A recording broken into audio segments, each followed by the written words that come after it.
Okay, Cal, let's check this. How's that? Ooh, that's good. Alice? Is that good? Yes. Okay. All right. So, everyone, if you do not have one, if you didn't pick up one last week, we've had a schedule change. So, there are green schedules. They were over there. Oh, they're on the table right here. Cal, could you put those on the table right there between Christine and Kim? And if you need one, grab one of those. Basically, what the schedule change is, because as you know, we were quickly falling behind. I was mocked by somebody when I told them that we were 3 lessons in and we were 3 chapters behind, and they were like, whoa. And so, but because there's just so much material here, remember we talked about last week, our goal isn't to run through it just to say that we did it, but to actually study it. And so what we're going to do is this week we did lesson 4. Next week you do not have any homework if you are caught up through lesson 4, right? When you come next week, we will discuss all of the material that we've discussed from lessons 1 through 4, right? So you don't need to go any further than chapter 16. We'll discuss all of, basically I think what we'll do is we'll discuss 14, 15, 16 next week, and just answer any questions or anything like that that we may not have had an opportunity to touch on in the previous weeks. Then the week after next, she'll do 5, 6, 7, 8, just like we did before. And then our last lesson, then we'll do the same thing. So basically, we're using our 2 extra days that we had scheduled in there, just in case. So we'll go to the Thursday right before Thanksgiving. Okay? So if you don't have one of those schedules, pick one up because it's revised, and we will do that. Okay, last week, where did we leave Moses and the people of Israel, and what were they talking about?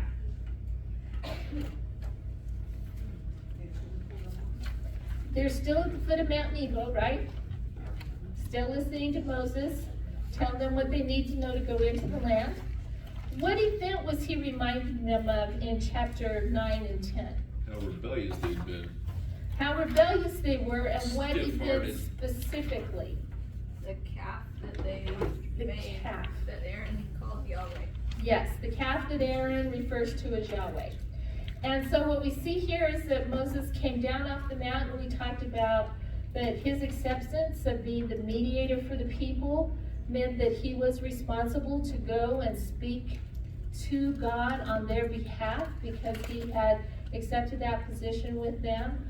We saw this idea that he was going to pray for them and that he would fast for them because they couldn't intercede for themselves. So he would intercede in prayer and fasting for them. And not only them, but also for Aaron, right? So that's where we left them last week with the question about would God recovenant with them, because when Moses came down off the mountain, what happened to the contract between Yahweh and the Israelites? Broken, literally. It was literally broken, representing that they had broken the covenant, that they had broken the contract, and God did not have any obligation to re-covenant with them, right? And this is what he tells Moses. He says, I will make a nation from you. We can start all over again, and we'll just do that. And then Moses intercedes, and what we see is that he says that the Lord listens to him. So, in chapter 10 is where we're going to pick up tonight as Moses comes off the mountain, right? And what happens, okay? So it says, at that time the Lord said to me, cut out for yourself 2 tablets of stone, like the former ones, and come up to me on the mountain and make an ark of wood for yourself. I will write on the tablets the words that were on the former tablets, which you shattered, and you shall put them in the ark. So I made an ark of acacia wood and cut out 2 tablets of stone like the former ones, and went up on the mountain with the 2 tablets in my hand. He wrote on the tablets, like the former writing, the 10 commandments, which the Lord had spoken to you on the mountain from the midst of the fire on the day of the assembly, and the Lord gave them to me. Now, last week we talked about what does that phrase, from the midst of the fire, what is that telling us? Because Moses uses that phrase in chapters 9 and 10 over and over again. what does that tell us? That the mountain was still on fire. And what does that represent? God's presence. God's presence, right? So what we see here, because this is in Exodus in chapter 19, it talks about that God says he's going to come. He'll be on the mountain. Then as the next day comes, it talks about that there was fire on the mountain, there was smoke, there was thunder, there was trumpet sound, there was all this kind of thing. So how the people engaged in this rebellion, I mean, it's not even secret rebellion, it's outright rebellion. Whose presence were they engaging in that in? God's. He's right there on the mountain. With the mountain burning. With the mountain burning. His presence is still there. And so Moses keeps reminding them about how rebellious and stubborn that they were, that even in the midst of the presence of God, they would not yield. They would do what they chose to do, right? So, God tells Moses to come back up on the mountain. Moses cuts out the tablets. And then Moses gets back up on the mountain, and who writes out the contract again? God does. Now remember, what is on the tablets? 10 Commandments. The 10 Commandments. Because what's the heart of the law? The 10 Commandments. The 10 Commandments are, right? So God writes out that contract again. And what you need to remember whenever you think about, I hope, the 10 Commandments from this point on, what you need to think about is a contract. These are the bullet points of the contract between God and the nation of Israel, right? So he goes up, Moses goes back on the mountain, God writes the contract on the tablets, and then he came down the mountain, Moses comes back off the mountain, and what happens to those tablets? No, the first ones were broken, but what happens to the second set? Puts them in the ark. He puts them in the Ark of the Covenant, right? So what we see here is that by the time that they go into the land, and he reminds them that they're in the Ark right now, right? So by the time they go into the land, what is contained within the Ark are the tablets of the contract, tablets of the covenant, the manna, which is God feeding them, his provision, represented his provision, and then the budding rod of Aaron, which represented the appointment of Aaron and Moses to speak for God amongst the people. So there's a time warp in here for me, though, that I need to work out. So he goes up there initially, the first time Moses does, he gets the 10 Commandments. They go through all of their idolatry thing. He comes down, he throws the commandments down, he breaks the commandments, the covenant is broken. But somewhere between then and when he goes up the second time, the ark is built. Correct. So somewhere in there, I just Okay, the first time that Moses goes on the mountain, though, there's more to this story than what Moses is just like hitting the high points here about, because when he comes down off the mountain, not only does he have the tablets, but he also has all the information about the priesthood, about building the tabernacle, about building all of the articles that are going to go within the tabernacle, the sacrificial system. He's been given all of that by God on the mountain. So when God tells him to build the ark, it's not like Moses is sitting there going, well, what do you mean an ark? So now as I think it through, so he would have gotten all that information when he was up the first time for 40 days, 40 nights with not even water, and God has given him the 10 Commandments. He's also given him the information about all this other stuff. Correct. So I never see, thought about that. yeah, so it's not just the 10 Commandments, it's that God is telling him all of these things. So what you see is that, remember, attached to the 10 Commandments are the statutes and the judgments, right? And what are the statutes and the judgments? What to do and what happens if you don't. What to do and what happens if you don't do it, right? So it's basically, this is what we're going to start seeing. It's like, okay, God says, have no other gods before me. Well, what do you exactly mean by that? Okay, well, let me tell you what I mean by that. And that's where the statutes start coming in, right? Then what happens if we decide to worship another God? Well, let me tell you what happens then, and that's when the judgments come in. Okay, Beryl. I was just teasing Ken that Moses did not have early onset dementia. But Correct. Was Joshua there helping him write that down, or was he just remembering everything? It says that Moses alone went up onto the mount, because when you read the Exodus account, it talks about that Moses calls up the elders, and they actually have a meal with God, and then that he goes further up onto the mountain into the presence of the Lord. Right, so, God expanded his mind like crazy with all that. yeah, and you know what, and I think that that can that is the truth of what happened because of whose presence he's in, right? So we see then that God decides to go back into covenant with them, right? So then, now, did God have to do that? I think it's important for us to remember this. Did God have to do that? No, because they broke the commandment, they broke their end of the deal. They broke their end of the covenant, okay? Contractually, he could have just said, I'm done with you, right? And he could have started over with Moses. But he says in verse 5, he says, Then I turned and came back down from the mount, and I put the tablets in the ark which I made, and there they are, as the Lord commanded me. Now, he talks about, in the next few verses, after that situation is when they head out to go to the promised land, right? And then in verse 8, he says, And at that time, the Lord set apart the tribe of Levi to carry the ark of the covenant of the Lord, to stand before the Lord to serve him, and to bless his name until this day. Therefore, Levi does not have a portion or inheritance with his brothers. The Lord is his inheritance, just as the Lord your God spoke to him. Now, he reminds them that when Moses came down off the mountain, only one tribe had not engaged in the idolatry, and that was which tribe? Levi. Even though Aaron, who was a Levite, had.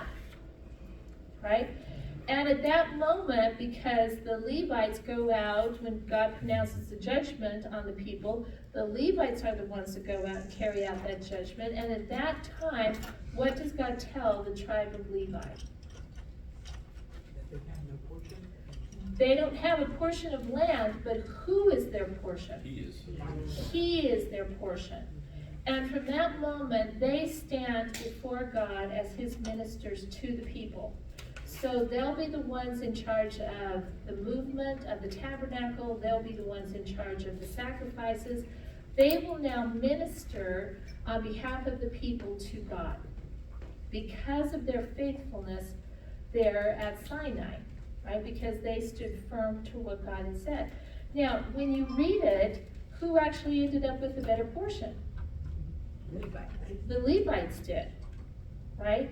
And so this is what God wants them to remember, but they are supposed to take care of the Levites because they're not going to have their own land, they're not going to have their own flocks, they're not going to have their own ability to produce food for themselves. So the nation of Israel now will be in charge of caring for the tribe of Levi, and that's what we're going to see in a little bit.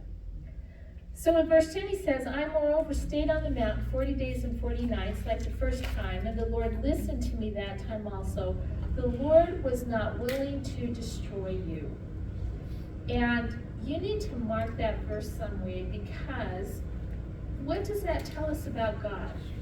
He's compassionate. He's compassionate. He's patient. Is God's first go-to, I'm going to destroy you? Or is that pronouncement of judgment made after a long time of God being patient, of long suffering, of correction, and all of that kind of thing? So even when he said to Moses that he was going to destroy them, was that really what God wanted to do with them?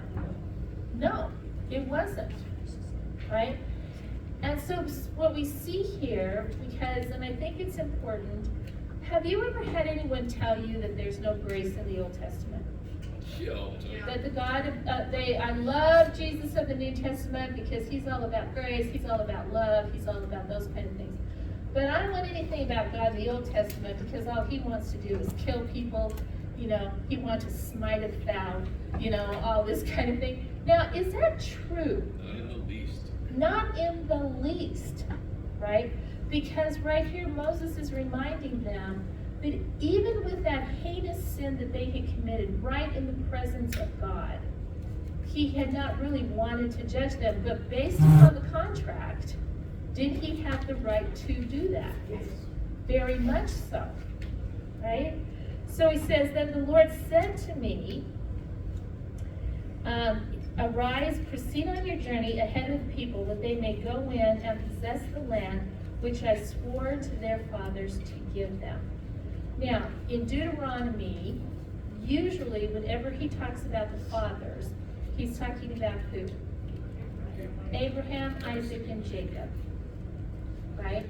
And they become the example of what it means to follow God, to trust God, to believe in God, to do all of these things.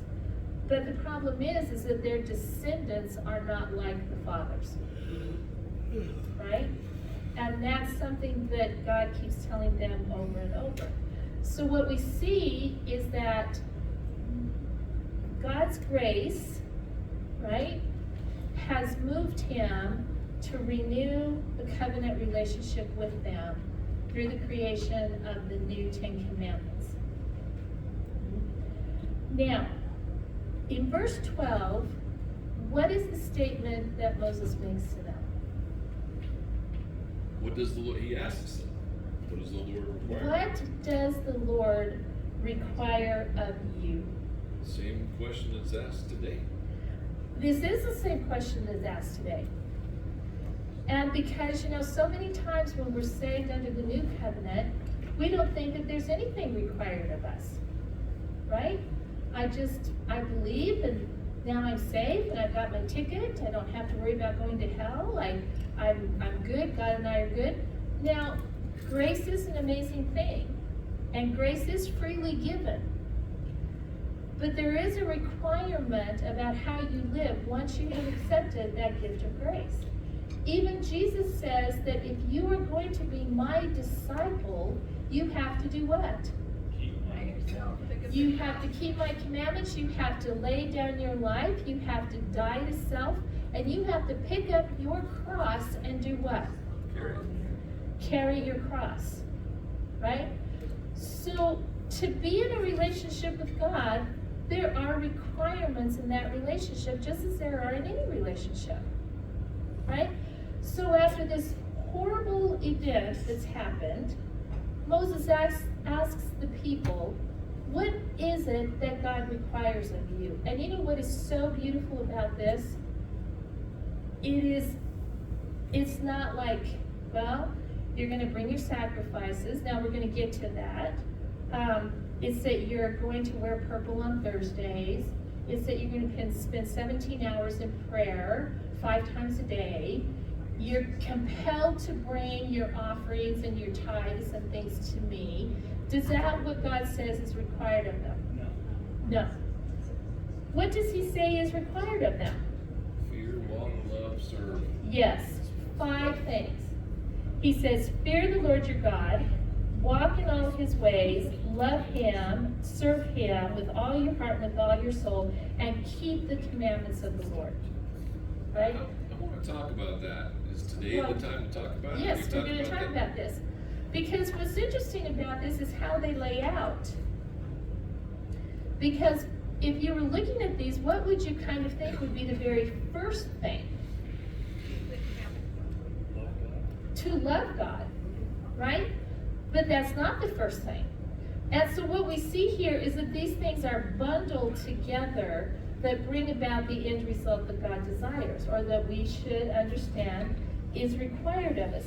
The word here for require means that there is some kind of expectation that you will do this, right?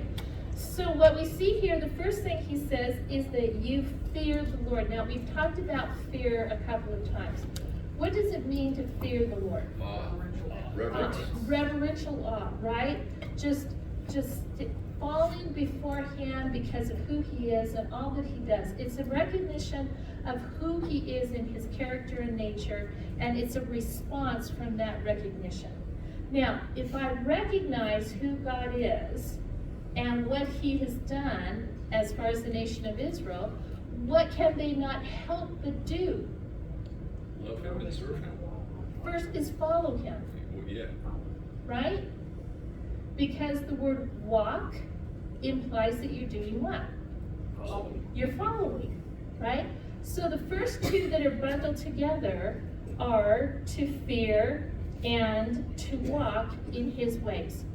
Because if he is who he says he is, then I'm going to want to follow him, right? So we have fear and walk, and then we have love and keep, or we have love, serve, and keep, right? So he says, and to love him and to serve him how? With all your heart and with all your soul, right? I mean, I understand what that means in concept. I don't understand what that means. Obviously, and I would think we would hopefully all be in the same boat where we're regularly saying, Lord, how can I do this? Okay, now see, this is a really good question, because I think sometimes we never sit and really ponder about, okay, what does it mean to love the Lord? What does it mean to serve him in this capacity? What does it mean to keep his commandments and to do all of these kind of things? Now, what's interesting is that God's going to outline this for them in the statutes, right? Because this isn't the first time that he's told them to love him or serve him or follow him in this way. This is part of the great Shema that we saw in chapter 6. But the idea that if I love someone, right, there's something that comes out of that love, right? You know what? Jules gets to her house and she's always so cute. When she will bark out these commands, right? Like she'll be downstairs watching TV and you'll hear, come up from the basement, chocolate milk, okay? Strawberry milk. And do you know what happens to the 3 adults upstairs or the 2 adults upstairs? As soon as that need is, we jump around and it's like, oh, okay, honey, are you sure you want chocolate milk? You want strawberry? Which do you want? You know, it's all kind of, what cup do you want it in? What that kind of thing. Okay, so now, why do we do that when she says to serve her with something, when we know a need that she wants and we serve her in filling that need? What compels us to do that? Love. Right? So this love that we have for God will compel us to adore him. Right. And whatever he says, I'm like, okay, how can I do that? When do you want me to do it? What's that look like exactly? Tell me how you want me to do that, all right? And then what we see here is that service, that desire to serve, brings about a desire for us to keep the things that God has said, because what is God's love language? Obedience. Right? This is what he says over and over again. If you love me, you will keep my commandments. You will obey what I say to you. Right? So this is what God requires. Now let me ask you, does he require any less of us?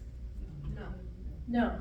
So what do we see across the board, whether it be the Israelites or the New Testament church, when it comes to that question, what is it that God requires of you? What is the answer? Obedience. Love, fear, walk, love, serve, obey. Right? Because those are all relational terms. Now, the question does come about, well, how do I do that exactly? And that's what we're going to start seeing as Moses lays out the statutes for them and the judgments. But see, what's interesting to God is he doesn't say, well, I want you to fast 7 times a year. I want you to make sure that you sweep your house from east to west on on Tuesday, Wednesday, and Thursday, and on the other days you sweep it from north to south. He doesn't say anything like that, right? He always leads with the relational aspect, just like he always leads with mercy, not judgment, right? So he tells them, this is what God wants from you. He says, behold, the Lord your God. He says, behold, to the Lord your God belong heaven and the highest heaven, the earth, and all that is in it. Yet on your fathers did the Lord set his affection to love them, and to choose their descendants after them, even you above all peoples as it is today. He goes on, so he says, so circumcise your heart and stiffen your neck no longer. For the Lord your God is God of gods and Lord of lords, the great, the mighty, the awesome God, who does not show partiality nor take a bribe. He executes justice for the orphan and the widow and shows his love for the alien by giving him food and clothing. So show your love for the alien, for you were aliens in the land of Egypt. So I wrote this question down when I did this study last week. How do we do this today? Okay, so let's see, what does it mean to circumcise your heart? See, now this is an I'm interesting talking thing. about the alien thing. Okay, well, let's start at the beginning. Because the caring for the alien cannot be achieved the way that it's supposed to be achieved without something else happening first, which is the circumcision of the heart. Now, who is he talking to? See, this is important for us to remember. Who is he talking to? Jews, the Jews Israelites. Are in covenant with him. who are in covenant with him through Abraham. And what is the sign of the Abrahamic covenant? Land. Circumcision. Oh yeah, right. Okay? So now he takes a thing that they have undergone, as every male has undergone to become part of the Abrahamic covenant, and now he applies it even further to their what? Their heart. And it's interesting because remember, what you see is that circumcision is the act of removing something so that something tender can be revealed. Right? So he says, circumcise your heart, cut away that hardness of your heart, because why did they follow Aaron, and then why did they want the calf? Why were they acting in rebellion? Why that? What has not happened to their heart? Hasn't been circumcised. It hasn't been softened towards God, to trust him, to believe him, to do all of these things. So he says, circumcise your heart, and do not do what any longer? Do not be stubborn any longer. Do not resist. Remember, we talked last week that to be stubborn means to resist, to be unyielding. So he says, so don't be unyielding any longer.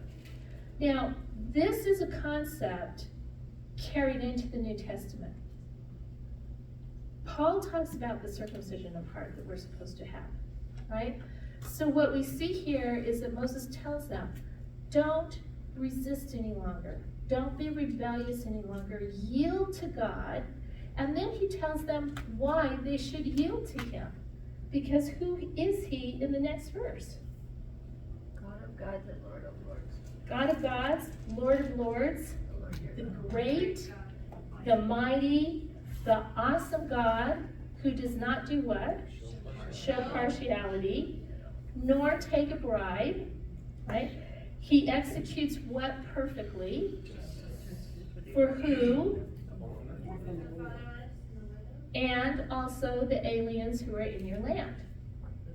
Now, so what is he telling them as they move from this stubbornness to having this yielding attitude towards God, to truly love him with all their heart and to follow him? What does he say will become apparent in them?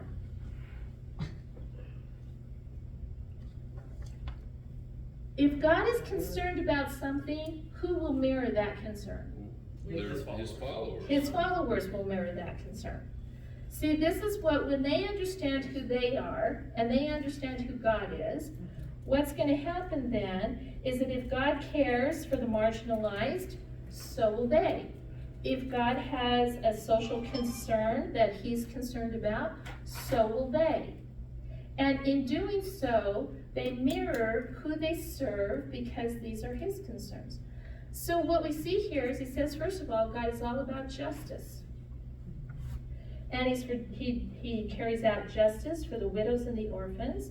So if he executes justice for them, what are they going to do?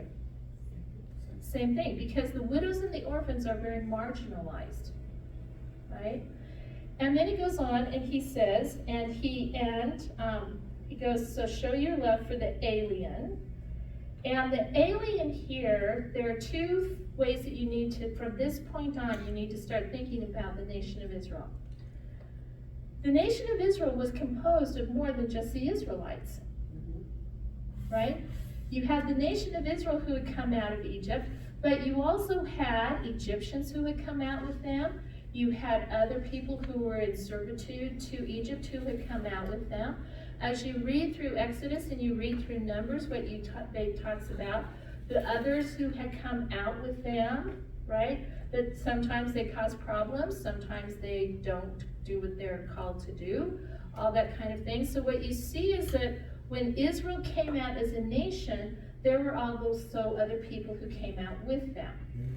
Now, in Deuteronomy, an alien is someone who came out with the nation of Israel intending to live as a God-fearer among the people of Israel. Right? So when it talks about the New Testament, and he was a fearer of God, what that actually is talking about is that they were seeking the God of Israel.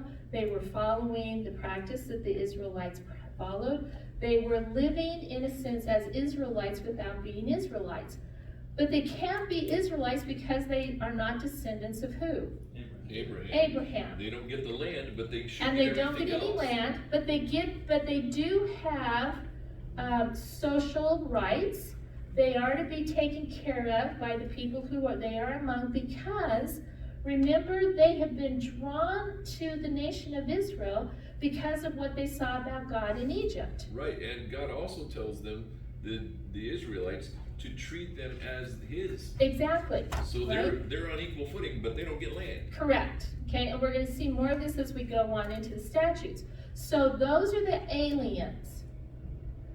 The foreigners are those who are in Israel, but they have no intention of following the God of Israel.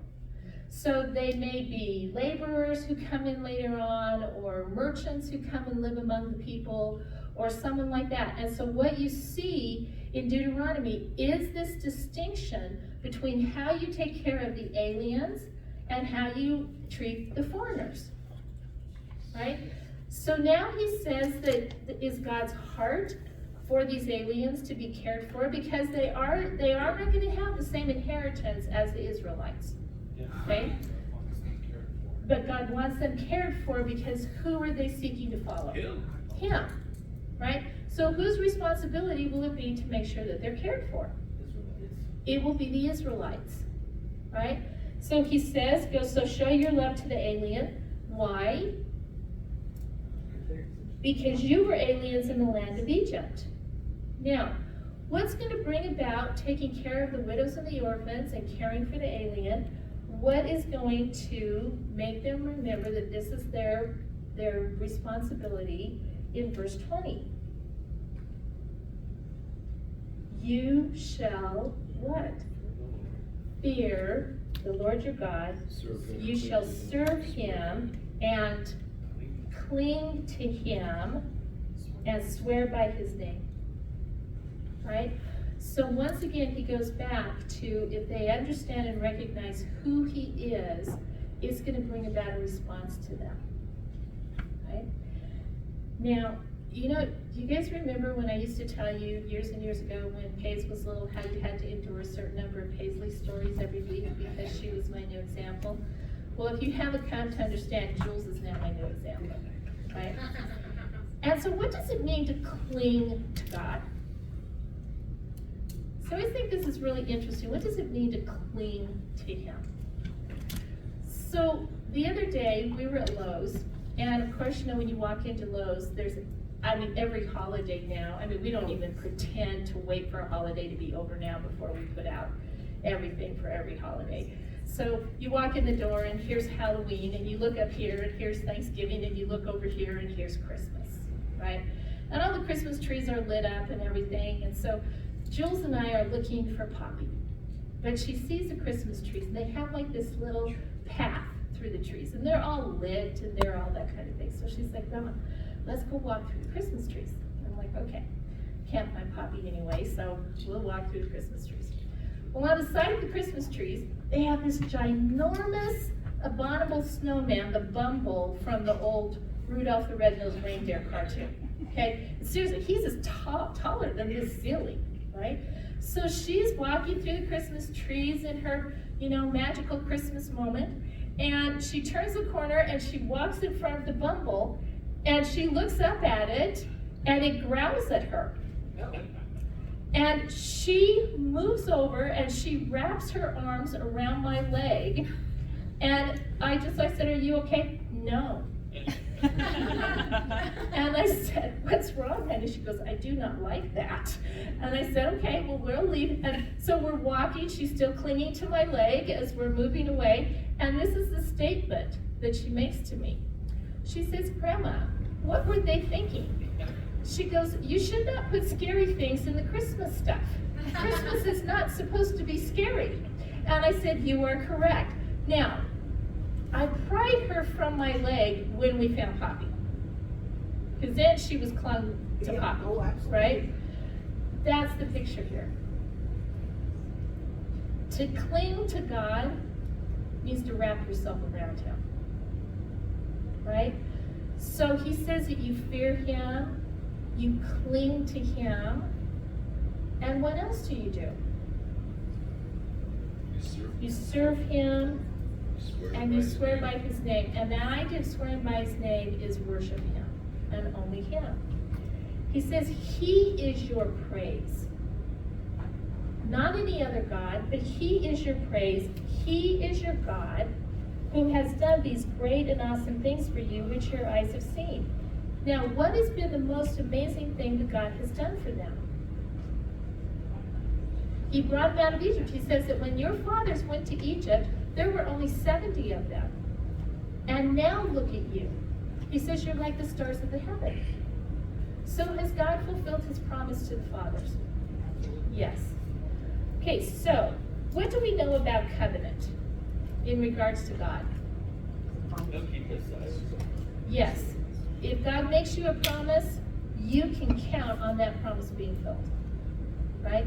He is going to keep that promise no matter what.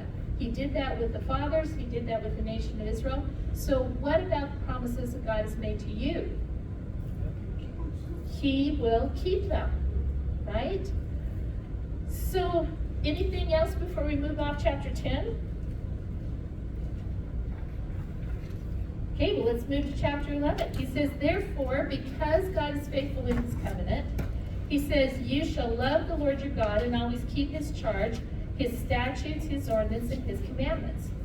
Know this day that I am not speaking with your sons who have not known and who have not seen the discipline of the Lord your God, His greatness, His mighty hand, and His outstretched arms, and His signs and His works which He did in the midst of Egypt, to Pharaoh the king of Egypt, and to all the land. So what he starts talking about now is that you have seen the discipline of God, or the teaching of God, how God has corrected. And who is the first example that He uses that they have seen God's correction in? Pharaoh. Right? So He says, you saw this in Pharaoh. Then we get down to verse 6, and He says, and what He did, well, in verse 5 He says, and what He did to you. So we have Pharaoh, now we have them, in the wilderness until you came to this place. And then He reminds them of these things that we see happening during the time of the wilderness wandering in the book of Numbers. And what He reminds them of is when the earth opened up and swallowed these people who had come against Moses and his leadership. Now, are these extreme things? So when He's talking about these teaching moments of God, are they extreme? Yes. Yeah.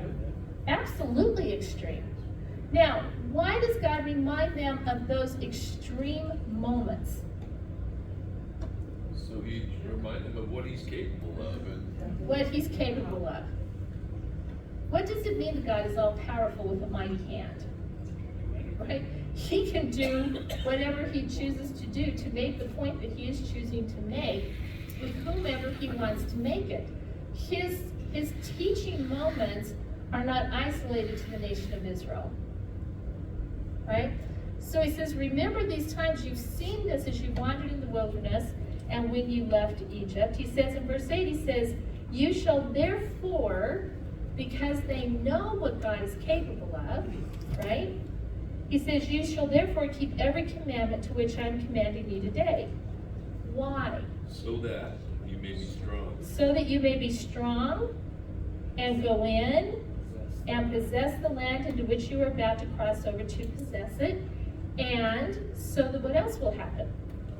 That you may prolong your days on the land which the Lord has sworn to your fathers to give them and their descendants, a land flowing with milk and honey. Now, what's interesting now is that he talks about something unique to the land of Canaan in comparison to the land of Egypt. And he talks about how the two lands are sustained in a sense of how they grow crops, how the people live on them, and all of that. And he makes the point that when you were in Egypt, you were used to really basically one time of year of the Nile Delta flooding. You planted your crops during that. You had your irrigation systems that came off the Nile, all of that kind of thing. And he says, so basically, you planted like gardens and you watered it with your feet, which was how they opened the different parts of the canal systems in Egypt, right? But what it makes really clear is that there's a difference between how God provided water for the nation of Egypt through that flooding of the delta every year, and how he provides for the land that they're going into. What does he say comes to the land that they're going into twice a year? The rains, right? So he says, but the land in verse 11 of which you're about to cross to possess it, a land of hills and valleys, drinks water from the rain of heaven. A land for which the Lord your God cares, the eyes of the Lord your God are always on it, from the beginning even to the end of the year. It shall come about, if you listen obediently to my commandments, which I am commanding you today, to love the Lord your God and to serve him how? With all your heart and your soul, that he will give the rain for your land in its season, the early and the late rain, that you may gather in your grain and your new wine and your oil. He will give grass in your fields for your cattle, and you will eat and be satisfied. Now, why does God make a point about rain? Did you wonder that? Okay, but the coastal plain there isn't really desert. I mean, it would be without any water, but is there something, because what is his next warning to them in verse 16? That their hearts aren't deceived. To serve other gods, right? And I did take note in verse 13, it shall come about if you listen obediently. If you listen obediently. So it's a conditional Okay, thing. it's a It'll come conditional about thing. if you do your part. Okay, now, do you remember when we were studying in Jeremiah and Ezekiel, the Canaanites worshipped Baal? Remember, Baal was a storm god. He was the one who brought the rains. He was the one who gave their crops to them. Remember, he was a storm fertility god. And so this is why God talks about the rain. He's like, when you get into Canaan, the inhabitants of Canaan are going to tell you who gives them the rain. Baal gives them the rain. And you have to worship him in the manner that they worship him to get the rains. But I'm telling you that who's in charge of the rain? I am. I'm in charge of the rain, right? And that's why he says, beware that your hearts are not deceived, because what could happen when they go into the land? They could listen to the Canaanites or be deceived by Baal, right? He says, so that you do not turn away and serve other gods and worship them. So he says, remember, Baal doesn't bring you the rains. I bring the rains, right? The Canaanites have always been deceived in who they thought brought the rain to them.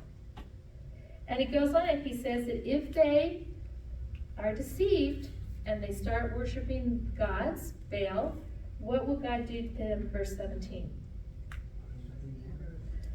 The anger of the Lord will be kindled against you, and he will shut up the heavens so that there will be no rain, and the ground will not yield its fruit, and you will Perish. You will perish, right? So this is why the discussion of the rains. Because they have to have the rain to have the crops that they're going to have, to live in the land, but they better make sure that they don't get deceived and start worshiping the Baals. And then what does God remind them of in the next section of verses? How is it that they're not going to be deceived? They need to be continually remembering him. Exactly. Right? And how does he remind them that they're going to continuously be reminded of who he is? Right, we go back to chapter 6, right? You're going to talk about it with your children. You're going to talk about it when you're laying down, when you're sitting up, when you're walking down the road, when at your home.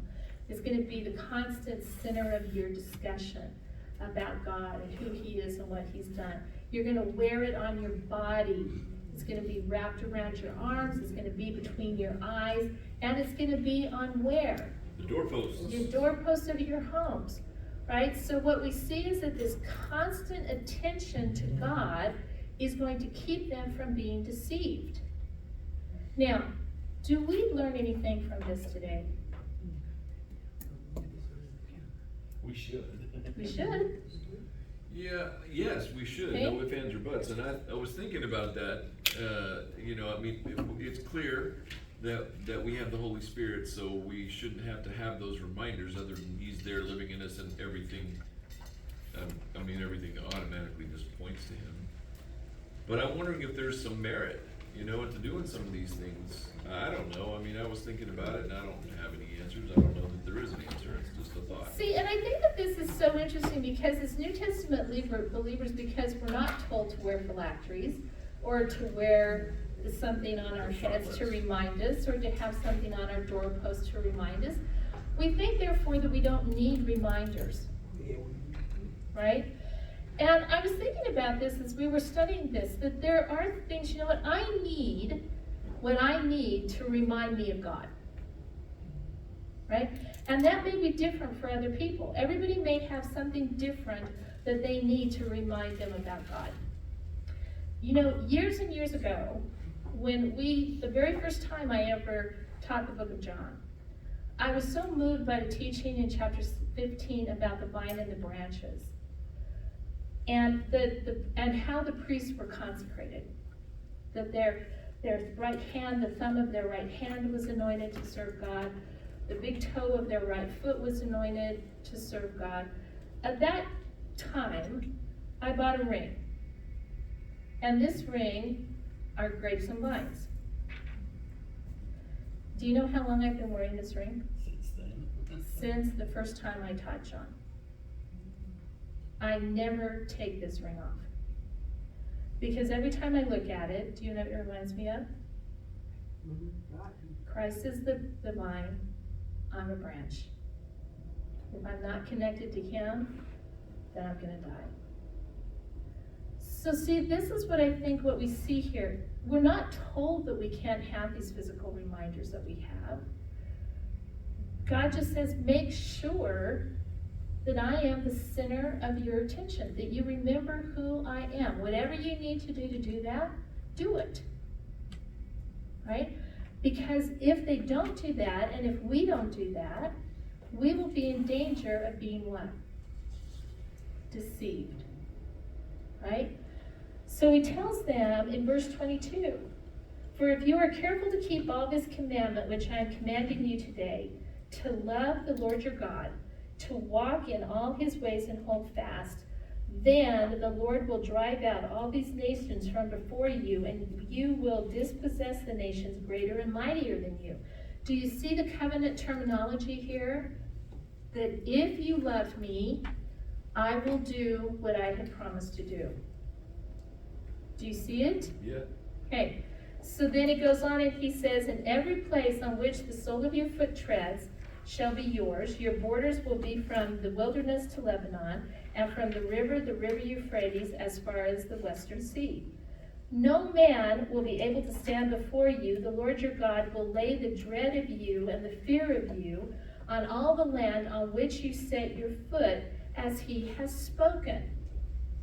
So what do we see here? What does God promise them that he will do? He will bless them, or he will not. No, he says, first of all, I'll drive out the nations. Right. Right? And part of that driving out of the nations is that he's going to do what before they even get there? Put the fear on. Put the fear of them into the nations before they even get there. Now, does God fulfill this promise? If we were studying Joshua, what would we see happens immediately when they go across the Jordan? In Jericho, they're already freaked out. In They already know. Jericho, they're already afraid of them. That's what Rahab says, right? She says, everyone's terrified of you guys. We've all heard about you, right? So what we see is that God was fulfilling his promise as they moved in to bring the dread of him onto the people. And he goes on and he says, and no man will be able to stand before you. He says in verse 26, see, I am setting before you today a blessing and a curse. Now, we're not going to go into this very much because Moses doesn't tell them much about it here. We're going to see that later on in chapter 28. But he does tell them that at some point in time in the future, when they go into the land, they're supposed to go to a specific place. And they're supposed to engage in this ritual of calling out the curses and the blessings. Right now, what's important about this is that the place where they're at is that they're going into the land just as Abraham had gone into the land.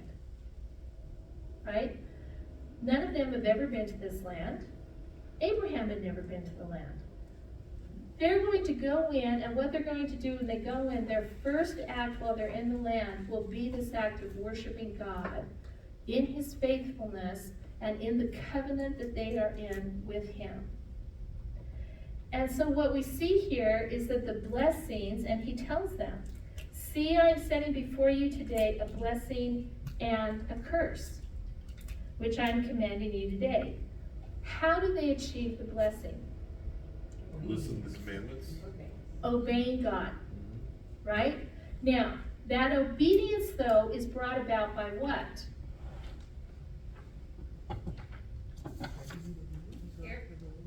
The fear of the Lord, right? The fear of the Lord, loving him, serving him, following him, clinging to him, all of that kind of thing. Yeah, all of those things. And because of that, they're going to trust him, they're going to believe in him, they're going to follow him, they're going to do all these things. So what we see here is the blessing equals the care and prosperity that God has promised them. Right? Now, what brings about the curses, though? If they do not listen, if they do not obey, if they continue to be stubborn, and if they follow after any other gods, then they can expect what from the covenant? The curses. Yeah. Right? So this is what they're supposed to remember when they go into the land at some future point, is that blessings and curses, depending on how they follow God and they live in regards to the covenant. Right? Now, chapter 12 changes. So before we move on to that, any thoughts about chapters 9 and 10 and 11? Are we good? Okay. How is chapter 12 different? As you were reading through it, is it different than the previous chapters? Yeah, because prior to that, it was more like relational between how they would serve God and how they would love him and care for him. And now he's telling them, when they go over there, this is what you better do. Okay, so now, the first what we've been looking at from chapters 1 through 12, or 1 through 11, are basically the commandments, right? And the primary commandment that God has just been driving into them is that you shall not what? You will not have any other gods before me, right? So now we get to chapter 12, and it's interesting, this new sermon, or this new teaching that Moses gives to them, it says, these are the statutes and the judgments. What part is missing? Commandments. Commandments.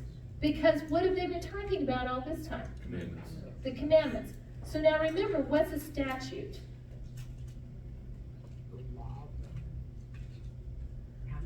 How to do it. See, this is the statutes, are the guidelines or the tasks that have to be accomplished in carrying out the commandment. So when it says thou shalt have no other gods, well, gee, what does that really look like? And God says, well, I'm going to tell you exactly how that looks in the statutes.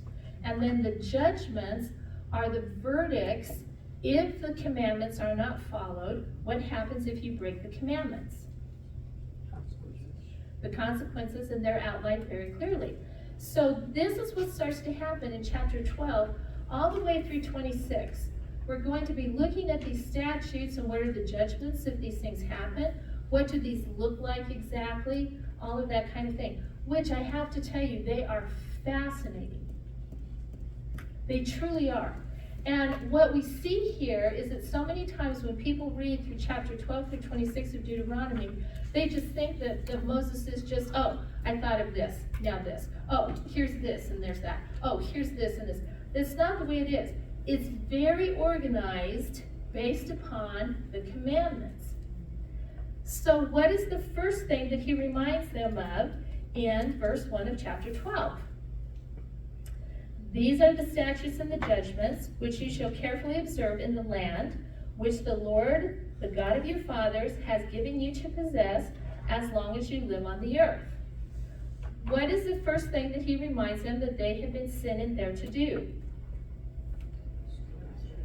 Destroy the gods of the nations that are there, right? He says, you shall utterly destroy all the places where the nations whom you shall dispossess serve their gods. On the high mountains, on the hills, and under every green tree, you shall tear down their altars and smash their sacred pillars, burn their Asherim with fire. You shall cut down the engraved images of their gods and obliterate their name from that place.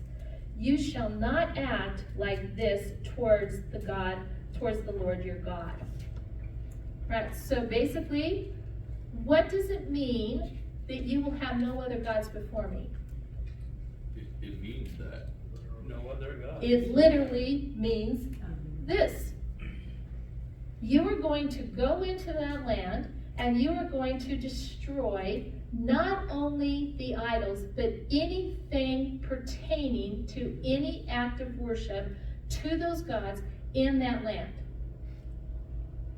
So it's not just the sacred groves, but it's going to be the Asherah. It's not just the idol, it's going to be anything, any graven image. Because who is moving in? God is. God is moving in, right? And we already know that God is a jealous God. He's not going to broach any kind of competition in the land of Canaan. Canaan is his. Every other god is to be wiped away. Did you notice? Obliterate. That's a strong word, right? So he says, you want to know what it means that you will have no other gods before me? This is what it means.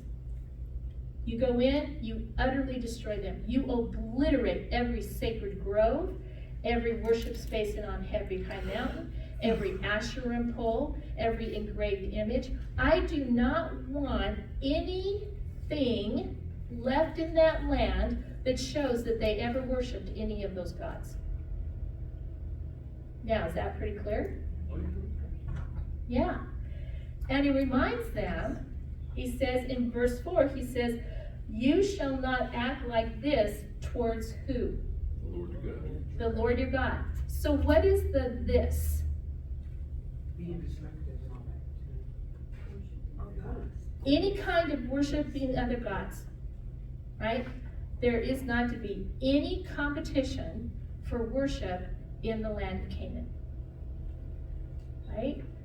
So he goes on and he says, but, now this is interesting, he says, but you shall seek the Lord at the place which the Lord your God will choose from all of your tribes to establish his name there for his dwelling, and there you shall come. Now, this is a concept now that starts, did you guys notice how this repeats itself over and over and over again? So they're going to destroy all of these numerous sacred places that the other gods were worshipped at. But when they move into the land, what does God say that he will do? Select one place. He will choose a place, one place in the land, and they will come and do what at that one place? Worship. They will worship God at that one place. And who gets to choose the place? He does. He does, right?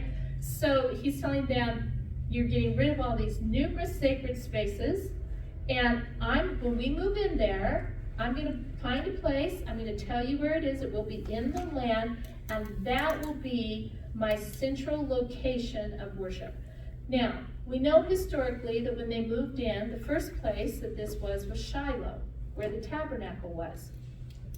After they moved, because up till the time they move into the land, what's moving around with them? The tabernacle. Wherever they go, the tabernacle goes. But once they move into the land, what are all the people going to do? Stay in place. They're going to be going out. They're going to be dispersed because they're all going to have their own tribal inheritance. They're not going to be, the tabernacle's not going to spend a month in Judah and a month in Gad and a month in Benjamin. It's not going to do that, right?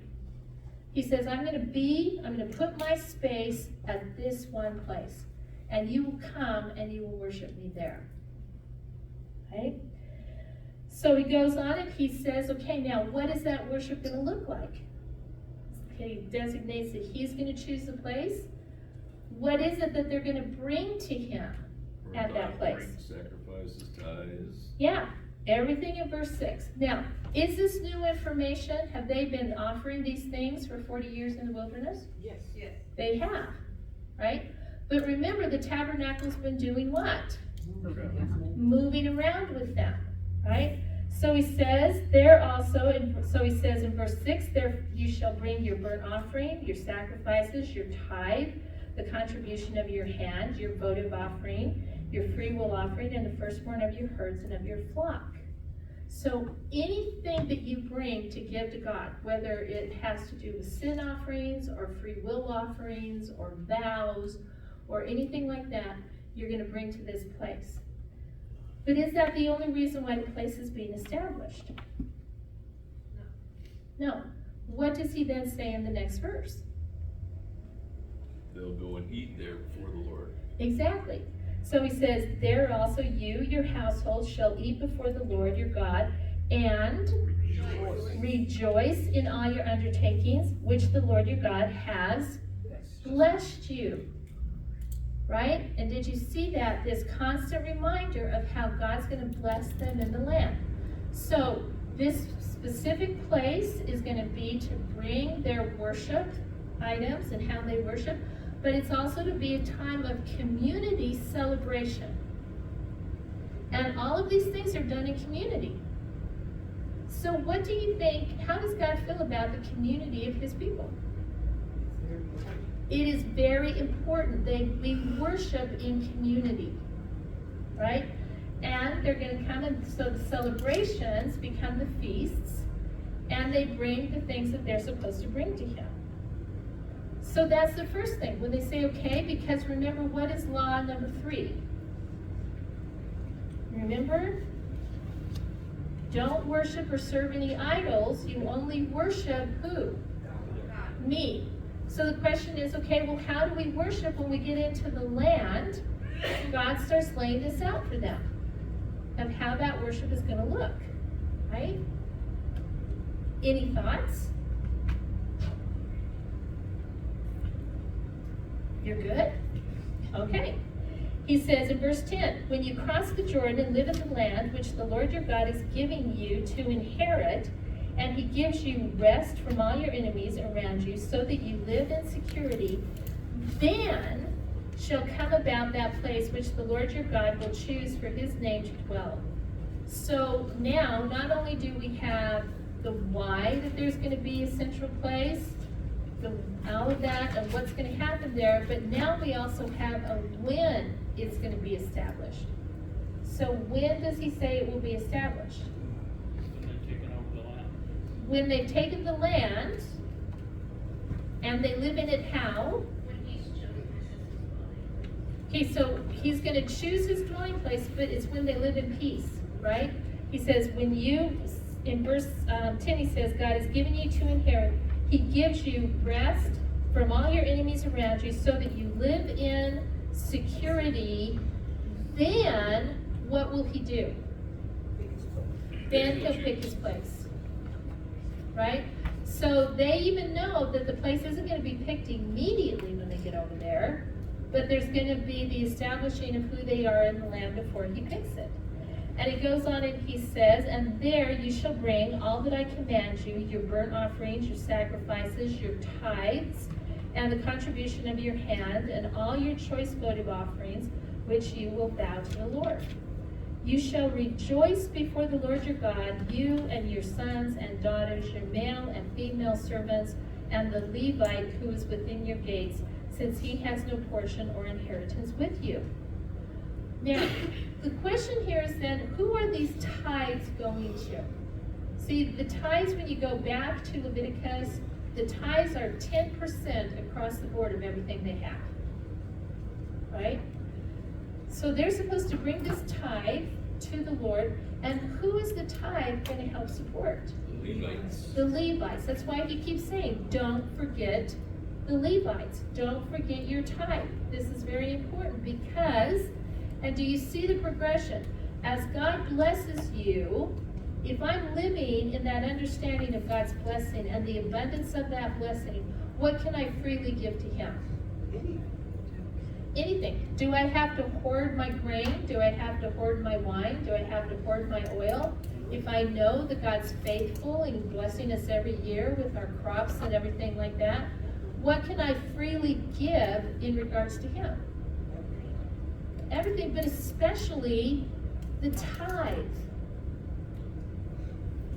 Right?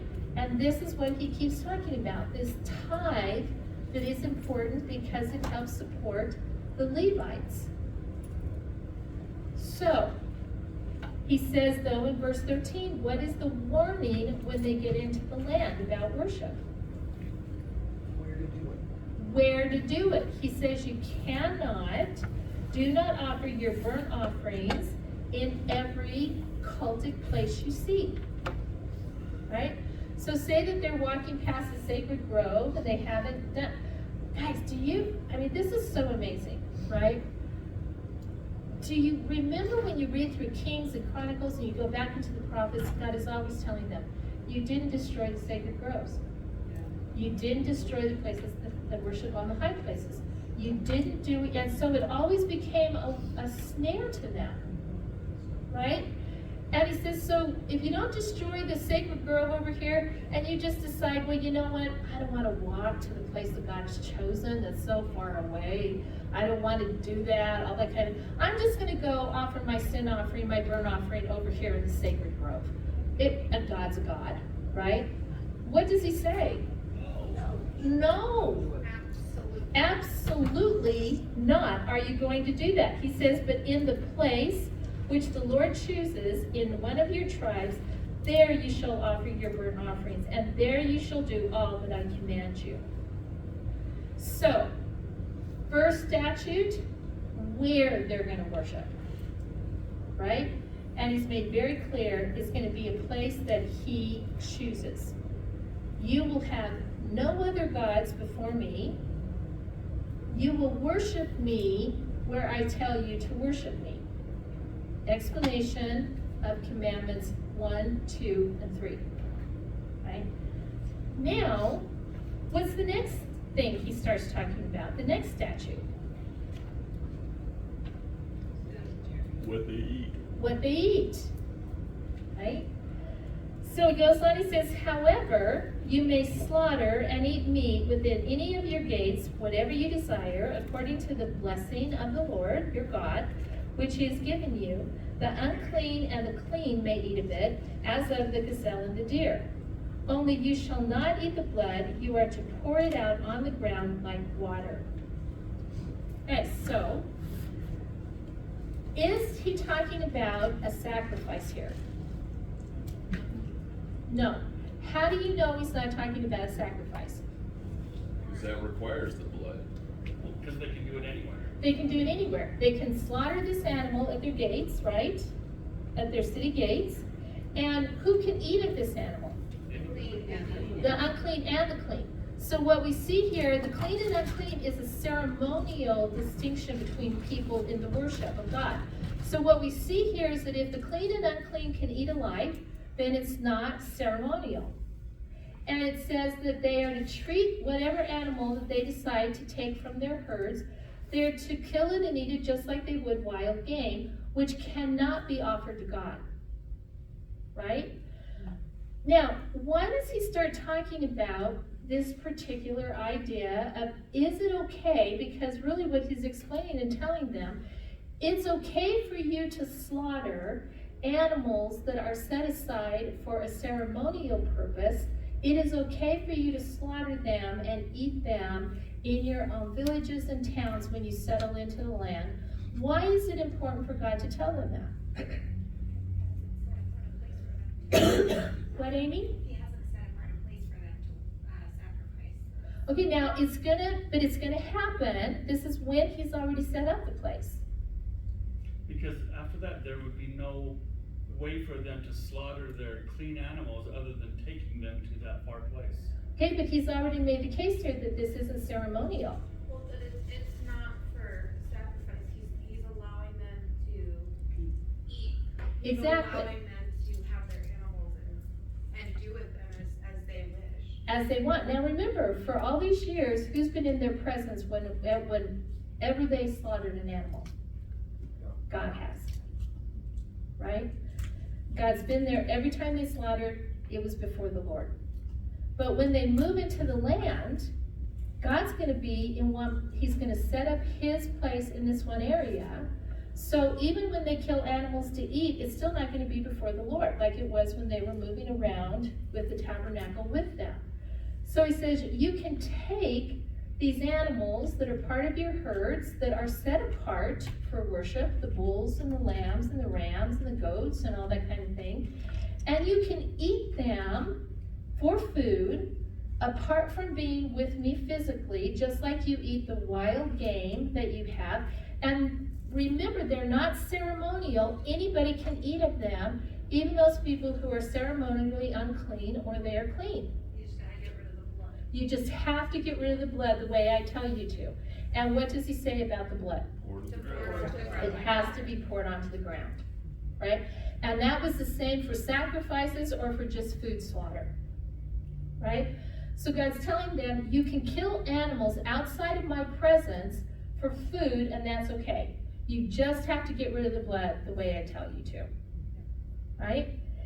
So then he goes on and he says, and in verse 17, or in verse 18, he says, but you shall eat them. He says, you are not allowed, in 17, you are not allowed to eat within your gates the tithe of your grain or your new wine or oil, for the firstborn of your herd or the flock, or any of your votive offerings which you vow, or your freewill offering, or the contribution of your hand. But you shall eat them where? Before the Lord. Before the Lord. Okay? So now the distinguishing of now the tithe has to be brought where? To where he chooses. To where he chooses, and it has to be consumed before the Lord, just as they had always been doing it. But they didn't have to go be with the Lord. The Lord was where? With them. He was with them. Right? So he says, this is what you have to do. He says, though, when you're doing this and you're bringing your tithe, in verse 19, he says, be careful that you do not do what? That you do not forsake the Levite as long as you live in your land. So he goes on and he says then, he carries this even further. Can we go back and just kind of work through 15 to 19? So, we know that he's going to choose the place that he wants to be worshipped. Right? We know that they are going to be told that they must go there to offer their tithes Okay? and Their sacrifices and their everything. sacrifices. But they can still go ahead and kill when they're not there and chow down on them. Exactly. But, so the Levites are there in the location that he says. I mean, they're going to be. I would assume, like when you read about in some of the other books, that they're around these cities, but Right, they would they'll be be- in the right. let's say around where around the tabernacle area, or Well, no, the Levites will be put in their own cities right. among Okay. the people, Okay, I think that there are 6 Levitical cities or something And, like yes, that. and they have the border, the houses around the border. Right, and they're all of their kind of thing. And the Levites are supposed to be cared for by the people because they will not have any land within the borders of those tribal lands that they're placed within. Which is why that's where the tithe goes. is to Right. support that. Is to support them, right? So how does all that really work then? So I'm Joe Israelite, and it's time for me to do my tithe, and Okay. and I'm assuming that's once a year, and I go to this place, which will be Shiloh. I will go Okay, there. so let's say Shiloh. I'm Okay, gonna let's go go to to Shiloh. Shiloh. Okay, I'm gonna bring my my tithe Sacrifices. all my and sacrifices. Firstborn cattle and such. and my sacrifices. Okay, so but here's where I'm confused then, because it's talking about when I get there, I'm gonna eat something. Yes, because part of the sacrifices, it depends on what you're sacrificing, right? Because part of the sacrifices, the people who brought them could partake in. Some of them they didn't partake in. Like the grain, the wine, and the oil, right? Yeah, and you know, it depended on exactly, you know, what exactly they were doing. But see, what's important about this is that Moses isn't telling them any new information about the sacrificial system. They've been living under the sacrificial system for 40 years. He's just saying you can now eat in You- your own land.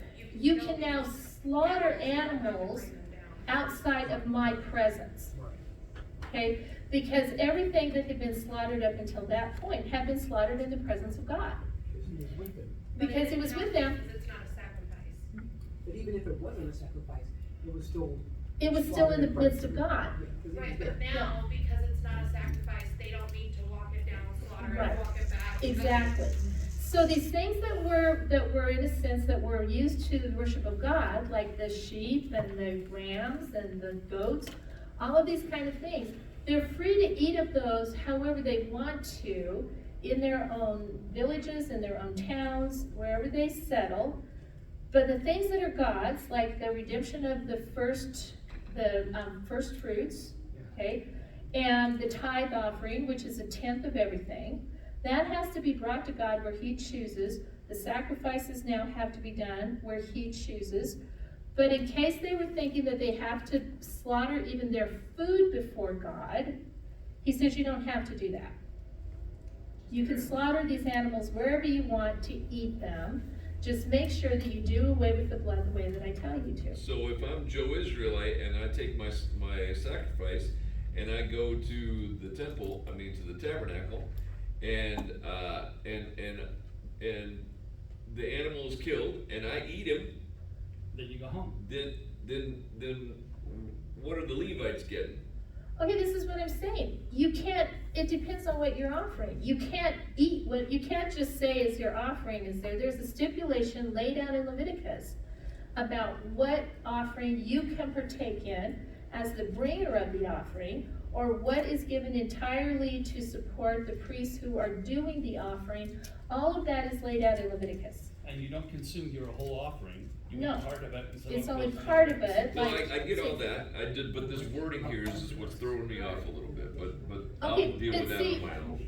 but what I want you to see is that God's not, they've been doing the sacrifices for 40 years.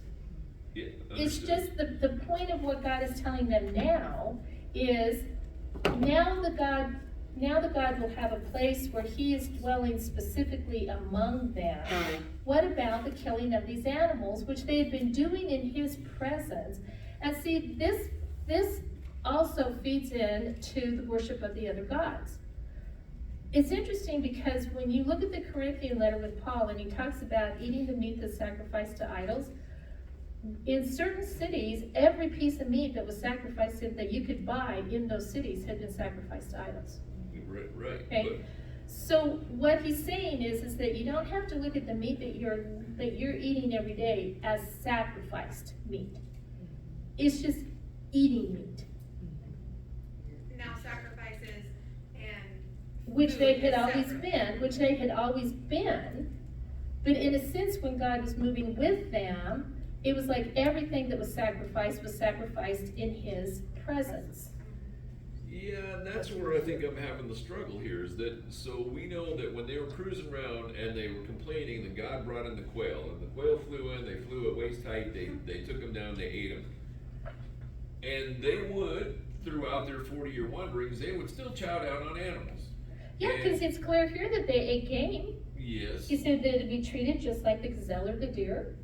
But because God's presence was in that tabernacle, or in the tabernacle, I guess, and and he's got the smoke and the fire, or whatever, then even if they killed them, and I'm in my tribe, and I'm way the heck away from the center where the tabernacle is.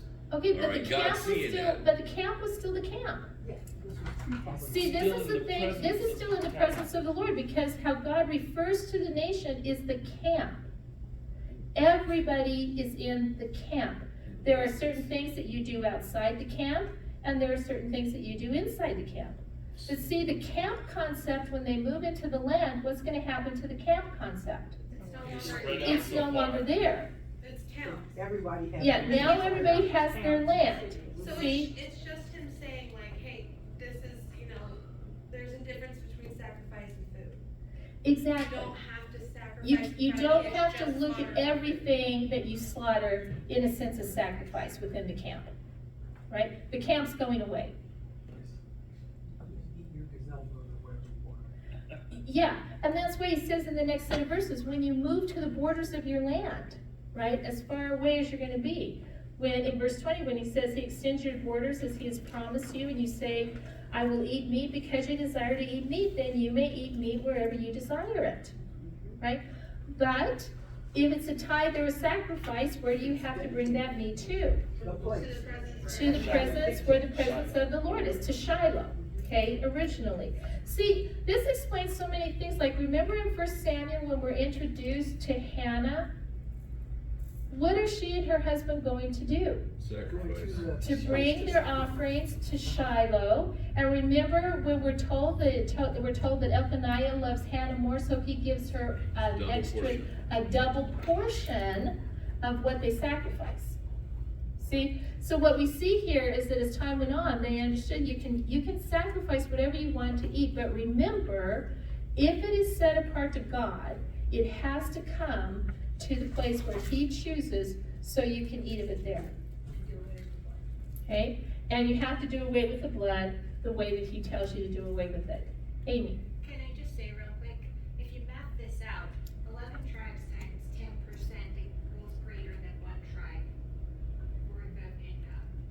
So that's like 1.1 tribes worth of income. So I think that covers the Levite tribe anyway. Only if they're faithful to do what? Only Bring if it, they don't. everybody. Only if everybody's faithful to pay their tithe. Right.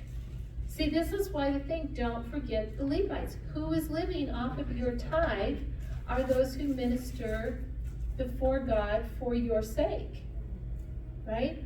So this is what he wants them to remember. But as far as the things that are holy and set apart to God, they're going to come to this specific place that he designates, right?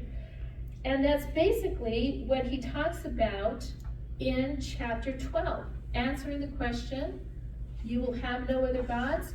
Yes, you're going to clear everything out. How do you worship God? You will worship me only.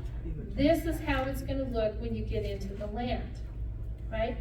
And he warns them in verse 28, he says, be careful to listen to all these words which I command you, so that it may be well with you and your sons after you forever. For you will be doing what is good and right in the sight of the Lord. When the Lord your God cuts off before you the nations which you are going in to dispossess, and you dispossess them and dwell in their land, beware that you are not ensnared to do what? All those gods. Follow them. Now this verse, did you pay attention to this verse? After they have been what? Destroyed before you. After they've been destroyed before you, that you do not inquire after their gods, saying, what? How did these nations serve these gods? So that. Okay, see, okay, now see, so Carl says, well, you're not even supposed to ask. Now, is that what God says there? See, this is what I think is really interesting. Does he say that they're not supposed to ask about how the other nations serve their gods or to anything like that? Okay, but what does he say? He says, and you will not inquire after their gods with what in your mind? Worship. So see, he's not saying that you can't just ask questions about, okay, well, why did God judge them? What was the purpose? Why was he so upset about these? You can ask that question. But the problem is that once these gods are wiped out and removed from the land, if you start inquiring about how did you exactly worship Baal? What was it that you exactly did to worship Baal? With the intent of your heart to actually go and do what? Likewise, then that's a problem. So what we see here is that God is warning them, just because they may be removed from the land, will they still struggle with the temptations to fall into the same worship that they're cleaning out? Yes. Indeed. And is that exactly what happened to them? Yep. Unfortunately, it did over and over again. And how does God describe the worship of these gods in that they're supposed to totally annihilate, obliterate any semblance of their existence ever? What does God say that their worship is? It is an abominable act, right? And remember, that word for abominable is the word that is disgusting or revolting. And so what you see then is that God said every aspect of their worship is this way. He says, which he hates, every abominable thing which God hates, they have done for their gods. To the extent that they even do what? Burn their sons and daughters. That they sacrifice their children to these gods. So he says that, so you go from things that are supposed to be acts of creation, with the sex cults, they do that, all the way through every abominable thing that God hates, to the indestruction of the sacrificing of their own children. And he says that if you, after they have been wiped out, if you intentionally seek out knowledge to serve them, then we have a problem. Right? Now, in chapter 13, it's not going to take us very long to go through chapter 13, because basically, who would be the mechanism of leading them astray into worshiping the gods again? The people that are left behind. No, not the people left behind, because what's happening to the people who are left behind? I mean, they're supposed to be doing what with the people? Wiping them out. Wiping them out, moving them in, cleaning house, because who's moving in? They are. God is. Right. God's moving in. This is God's house, right? They serve God, but God's the one who's now living in that land. But who is most likely to arise among them to deceive them and lead them astray? False prophets. And dreamers. Okay, and dreamers. And the false prophets and the dreamers are really the same in one, because so many times the way that a false prophet claims to have knowledge of God is through what? Dreams and revelations. Now, these false prophets are not from the outside, they're from the inside, because he says, if a prophet or dreamer of dreams arises among who? You. And gives you a sign or a wonder, and that sign or wonder comes true concerning what he has spoken to you, saying, what is it that the false prophet is saying? Let's go after their gods. Let's go worship our other gods. Let's go worship these other gods.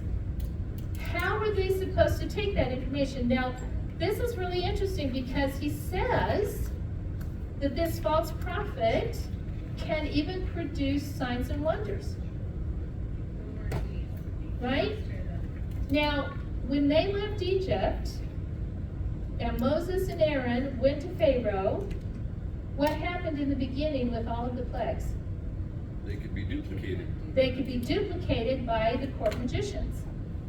So, do signs and wonders equal being sent by God?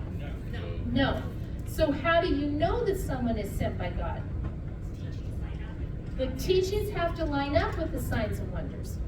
If the teachings do not line up with the signs and wonders, and if the signs and wonders are being used to lead you away from God, you know that you're dealing with a false prophet. Right? Now, he does say, though, why God allows these false prophets to continue. He's testing you. He's testing you. But is God sending the false prophets to test them? No, just allowing them. He's just allowing them. Because could God ever send a false prophet? No. No, because a false prophet comes with the intent to do what? Lead you astray. To lead you astray. So with the intent to lie to you, to lead you astray, does God ever lead anyone to sin? No. No. But he will allow them, he says, to test the heart of the people. He says that the Lord your God, he is testing you to find out if you love the Lord your God with all your heart and with all your soul. Right? So he'll allow them for a while, because what does he want to know about the people? Are they serious? Will you come against the false prophet and live by what you know is true? Okay, so now, what if they find a false prophet? What is the judgment of the false prophet? Kill him. Kill No him. mercy. Do not spare them. No mercy. Kill him. And he's going to say that they are to be stoned. See, we got some people around here we Right. need to take care of. Okay, now, hold on. Okay? No, Well, he's, serious. all right. So let's work through this and then let's come to, okay, how does this apply to us today? Right, so you have a false prophet coming to the nation with signs and wonders, great signs and wonders, but wrong message. If they don't line up, you judge them by what they say. And if they are leading people astray, then he says that you are to stone them because they will seduce you from following the Lord. Right? So that's in a nation. The prophets come to the nation. What's the next scenario? You have 3 scenarios in this chapter. What's the next scenario? That they go to the nation and say, or not, but the city and say, let's do something other than what we should be doing. And the whole city goes, okay. Okay, but before you get to the city, what relationship do you see in verse 6? Within the family. Within your own family or friend group. He says that if your brother, your mother's son, your son or daughter, or the wife you cherish, or your friend who is as your own soul, entices you secretly, saying, let us go and serve other gods. Now this puts a little different spin on this. Because what you see here is you have someone that you love, you're emotionally invested in, your own child, your own spouse, and they come to you and what do they say to you? Follow another God. Let's follow other gods, but how do they do it? Secretly. Secretly. Right? It's not out there for common knowledge. It's just that, King comes home one day and he says, Arena, guess what? I was in the village and this guy was handing out these tablets and here, read this. You know what? I'm really intrigued by this. What do you think about this, honey? I think we should do this. Don't tell anybody that we're going to do this, but I think this is what we're going to do now. This is how we're going to worship. Can't. Right? I'm not gonna say that. Okay. Just so you know. Okay. How dare. Well, okay. Now, at that moment, what am I supposed to do? Kill me. Whoa. Tell the Okay, peeps. now I want It's to, a- but you know no, what, I'm- everyone? Alert I media. want us, guys, we need to feel the gravity of this. I have a legitimate Because- question about this. Okay, Because because- I do see the gravity of it. Because But he we have says, false teachers all okay, over. all right, Here in Ogden. okay, can we wait to get there? I thought we were there. No, we're not there. Okay, we'll carry on. Somebody that is inside of your circle, inside of who you trust.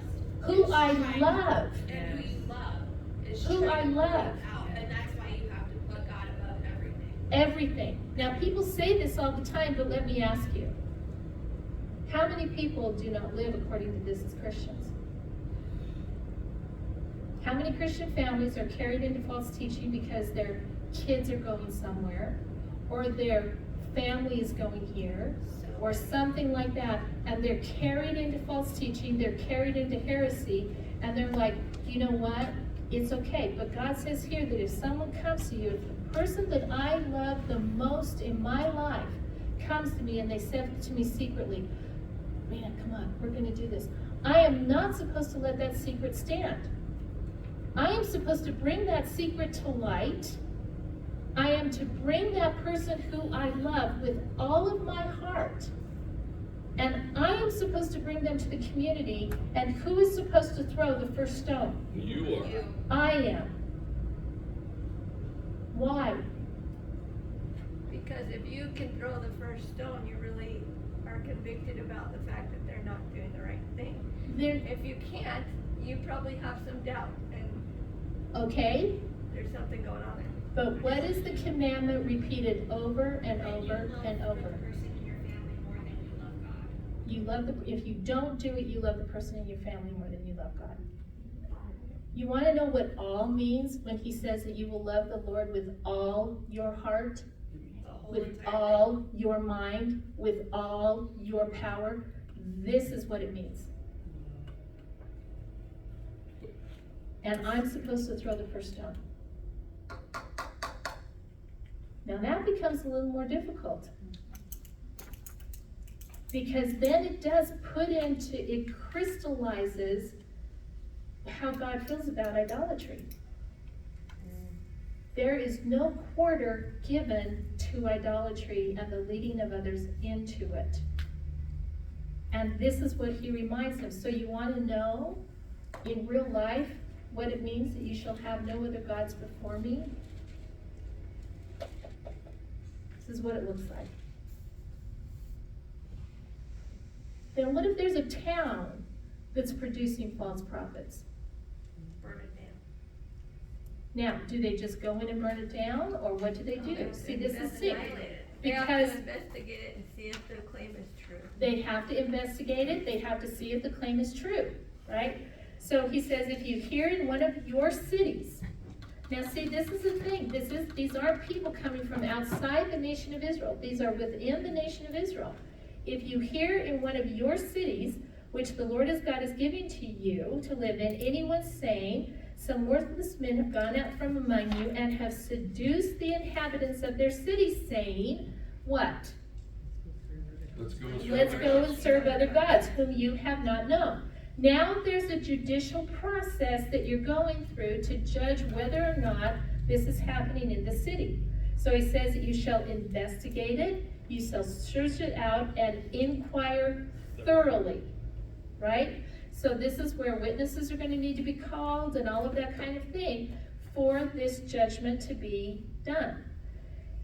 And it says that if it is happening, who is judged? All the inhabitants. All the inhabitants of the city are judged. And their cows. No, it says, the booty, everything becomes booty set apart. Everything is under the ban. Mary Ann. So, what does that look like in relevance to like currently? Okay. You can't just like Oh. go and burn down Ogden. Okay, but what I want you to see here, before we get to burning down Ogden, why is the city judged? Because they allowed it. They all participated. It happened right under their nose and they didn't put it out. Because what if, do you see the progression of this? Okay, what if the false prophet came from that city? What were they supposed to do with false prophets? Kill them. They were supposed to expose them, and they were supposed to be judged. The loved one Okay. should have exposed them. The loved ones should have exposed them. If they were false prophets, the loved ones should have exposed them, so that they should have been judged. If that doesn't happen, then the burden falls on the community from which these false prophets are going, because the community is guilty of not living under the statutes and the judgments of the law. So therefore, the community now is under the ban, and everything is wiped out as a burnt offering unto God. Amy. So that kind of puts us in a different zone then, because as a community, they were families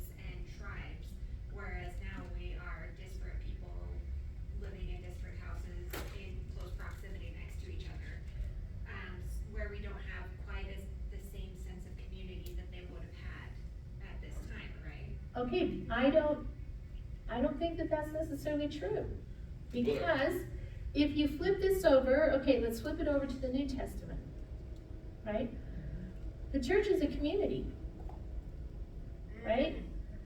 We have people within our community who will be false prophets. This is exactly what the book of 2 Peter and the book of Jude are about. And as a matter of fact, in chapter 2 of 2 Peter, Peter says, there will be false teachers among you, just as there were false prophets, where? In Israel. Among the people, Yeah. From Egypt. right? And so it's the same scenario here that Peter is giving to the church. Now, we cannot today, I can identify a false teacher by the same things that Moses tells them. Anyone who leads me astray from the pure worship of God, from the pure doctrine of who God is, how he is to be worshiped, all of those kind of things are telling me to worship a God other than God.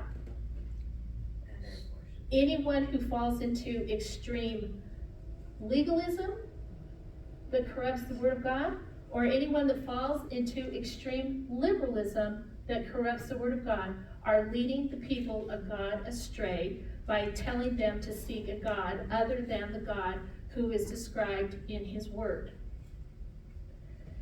Now, but I can't take that teacher now and pull them out in the middle of the street and stone them, right? Can't burn down Hawkins. But what can I do? You can leave that church. You could pray. Yes, I can yes, call it yes. out. See, it's not just leave the church, because what happens when I just leave the church? You leave people Nobody behind. knows. See, what the false teachers, what they depend upon is secrecy. Yes. They depend upon secrecy, and they depend upon the people of God not doing anything. How did the city get into the situation that the city got into, that the city was under judgment? They let it go. Nobody did anything. They let what was secret stay secret. They didn't talk about it. They didn't bring it before the community. And the community is not just one part. The community of Israel was all of Israel. And so why is it that we don't do this? Well, that's the question, right? I mean, so here in church on Sunday, we're studying 2 Peter chapter 2, which talks about false prophets, talks about false teachers. You gotta lead by chapter 1. Chapter 1 talks about you are responsible to know your own calling and to know Okay. your God and to be Okay. aware of Him. But why? But it comes back to the same thing. How do we deal? Because Okay, you I got- can tell you how we deal with it. You tell me then, Okay. because the table had a good All right, discussion about I can this. tell you how we deal with it. We call it out. Refuge. We do not. I called it out. Okay. That's Okay. one. There's Okay. many, but I think, All right. but Okay, for just a second, right? They depend on secrecy because most Christians live by the verse, judge not lest ye be judged. We're supposed to judge the church. The nation of Israel was supposed to judge itself. It was supposed to judge, and it was supposed to say whether or not this was true teaching or if it was not true teaching. After inquiry, after discussion, after investigation, if it was found to not be true, it was to be dealt with. There wasn't anything about, oh, if you have sinned, don't tell me I shouldn't be doing what I'm doing because you're as much of a sinner as I am. That wasn't the point. The point was, is that you are in violation of God's law. That's what it is. exactly. Okay, but you know what I think the real problem is? Is that we don't love God with all of our hearts. Yeah. We don't care. Because we can pack up and we can move to another church. Yeah. And we can leave without saying anything. We are bound by that, oh, I don't want to say anything bad about the people of God. So then what happens is that when someone says to me, oh, you know what? We just moved here and we're looking for a new church and we're thinking about going X, Y, and Z. What do we say? Don't go Don't there. do it. That's what we should say, but what do we usually say? Oh, there's some nice people. There's some nice people there. I know some people who go there. Now, when in all reality, if we know that there are violations there and there are problems, we should look them in the eye and say, do not go there. There are huge problems there. They have problems because we cannot stone them. We can't do anything like that because we don't have the ability to enforce a capital punishment judgment like the nation did, but we can definitely silence them. We can definitely call them out. We can definitely not give them safety where they are. And we can truly stand as people who love God with all of our hearts to make sure that his people are not hurt. Yeah. See, this is what I think everyone can say, oh, we need to do this. But the thing that I need to look at is I need to look at myself and ask myself the question, do I love God with all my heart that I would stand for him in any of these scenarios right here? Is that how much I love him? Because if I don't love him that much, what's going to happen to the community later on? It's going to be led astray. Now, history tells us, as we move on, that did most of the people in Israel love the Lord the way that he wanted them to love him? No, they did not. And how do we know that? Because they fell away. They totally disintegrated and got sent away to Babylon and Egypt. Because they do the judgment. But so as we close, what I want you to see as we go into these next chapters, everything in these statutes lines up with a commandment. It's telling us how do we live this commandment. Then it tells us if this commandment is not followed within the statute guidelines of what is laid out, what is the judicial judgment in regards to that failure? For false prophets, what is it? Death. That's what it is. Right? So, does that help you understand a little bit better how Deuteronomy is going to be laid out from this point on? Just as you're looking at all of this, think, okay, what commandment is this tied to, and what is it telling me about that commandment? Right? So, good discussion, guys. Okay, so just to be clear, Don't. burn down Ogden. don't burn down Ogden. No, not today. Okay, but I stand for truth, right? I stand for what God has said. And that may make me unpopular, that may make people say, oh, you're so judgmental, oh, you're so self-righteous. But you know what? If people say that about us, then we stand in good company, because what do the people say about every prophet of God? See? That's what we know. So, okay, so next week, we are going to start with chapter 14. We'll do 14, 15, and 16 next week. Okay? So, any thoughts as we close? I think, what about the Levites? Did they follow everything that they were supposed to, or did they just hang out and be seeking truth? Were they provided for? They were provided for, but did They they were. follow God? Well, they did because see, after they come into the land, then the Levites' function changes because they're not moving the tabernacle anymore. So what you see here is that in the cities, the Levitical cities, they were supposed to remind the people of how they were to serve God. They were supposed to remind them of what it meant to serve God with all their heart, their mind, their soul. They were supposed to be God's presence among the people. And some of them did well, but some of them didn't. I think one of the most horrible accounts of a Levite following way short of what he was called to do is at the end of the book of Judges, where you have a Levite who has a concubine and a wife, and he allows his concubine, when he comes into a town one night, to be ravished until she's dead. And then he hacks her up into chunks and sends her to all of the tribes of Israel to come against the other tribe that had done this. Well, a Levite isn't supposed to have a concubine. He shouldn't have been calling for that kind of thing. So what you see here is that as the people deteriorated, the Levitical priesthood deteriorated. So that later on, God will have strong words for the Levites and the priesthood. He'll have stronger words for them than he does for the people about how they were part of the people being led astray because they didn't stand up when the false teaching came into their midst. And they knew it. Woe, yeah, we get all of those Isaiah woes and the Jeremiah woes and the Zechariah woes to you, the shepherds, woe to you who are in charge of people, all of that kind of thing. So yeah.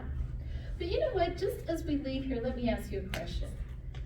What if Israel had lived this way?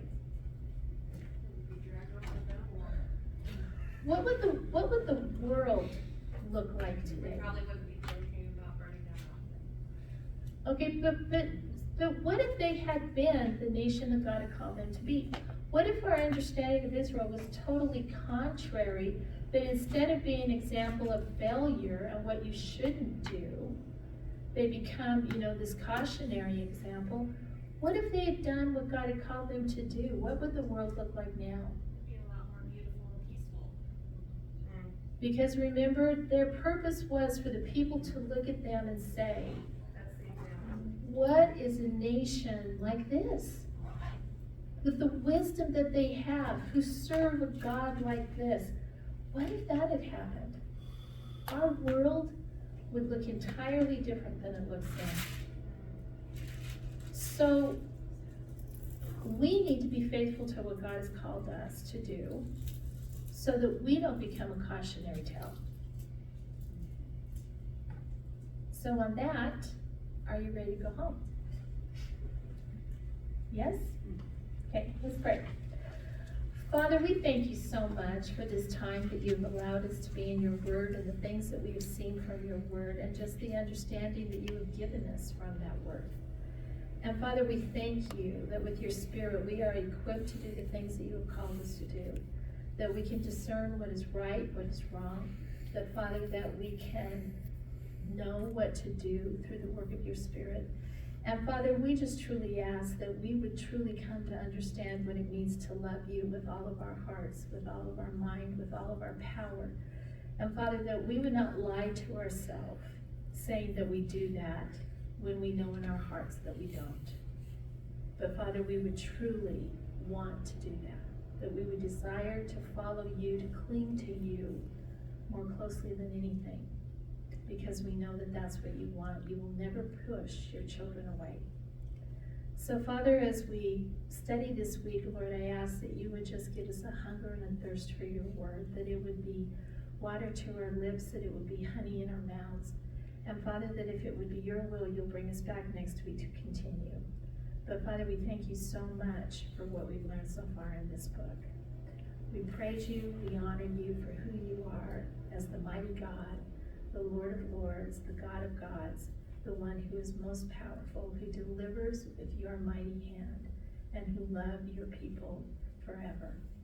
And we thank you for all of these promises in your Son, our Savior, Jesus Christ. Amen.